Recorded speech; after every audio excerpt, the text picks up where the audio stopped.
Come on in and I'm going to explain a little bit about the house.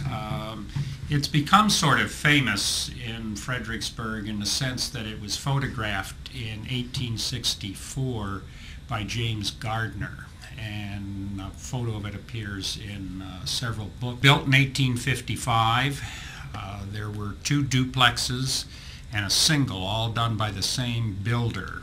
And then in December of 1862, which is the 150th now that we're coming up on the night of the 10th, Mississippian troops under Barksdale were actually in this house and shot out through these windows at the Union troops coming across the river.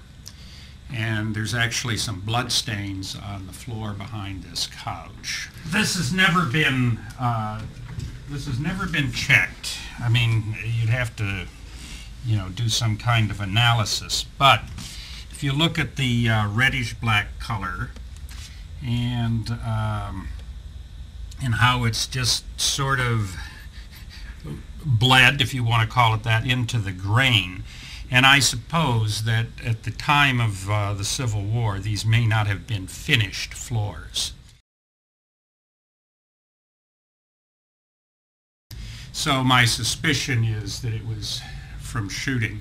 I haven't found stains elsewhere, but there is some other damage in the house. And I can even show you over here. There's this odd section, you can't see the other end of it where it's cut, that's unlike any place else, and I suspect that there was damage to the floor and those boards were replaced.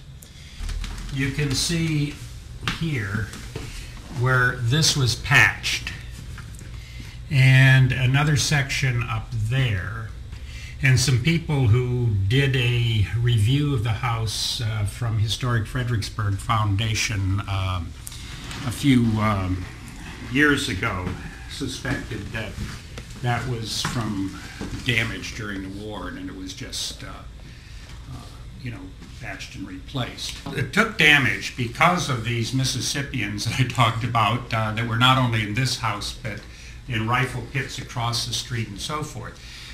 They were keeping the Union troops from crossing the river. They were picking off the engineers building the pontoon boats. So Burnside decided that to stop all of this, he would start bombarding the town. And that's exactly what he did. This is the side that we're in right now. And this is the neighbors.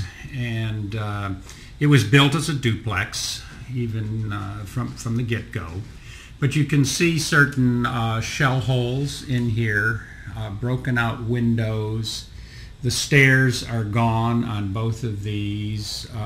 Here the brick is actually blown out. And it's sort of maybe difficult to see, but there's a soldier in this window. That's his arm there and his hand. And there are two people here. I've blown this up. And it clearly is a soldier, the guy on the right. The other one looks like it could be a woman. This picture was taken at the time of the Battle of the Wilderness in May of 1864. Our neighbor, who has this house here, in the upstairs there's graffiti, a lot of it on the walls. It may have been in this house too, but it's been painted over. And there's graffiti from Barksdale's Mississippians, December 62, as well as graffiti from Union soldiers in May of 65 on their way after Appomattox heading back north. We're redoing it. Now we're up in the attic where there is some apparent damage from the shelling. And the first thing I noticed when I was looking around here, we bought the house, 5 years ago yesterday, or moved in any case, is a piece of shell right here.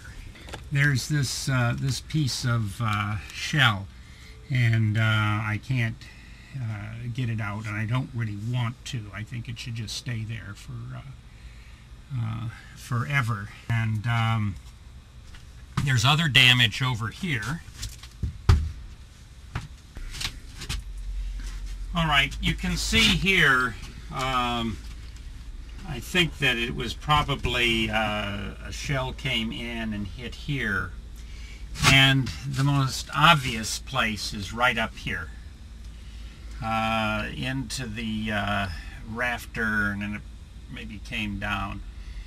There was obviously shelling coming from the artillery batteries up on Marie's Heights, coming this direction. So it's possible, but I just sort of think there was an arc and it came in here probably from a Union bombardment. This may have been something here because it's not natural, and the way it split this this beam indicates that something went in there with force. I suspect that somebody at some point was curious or whatever and reached in and, you know, pulled that out.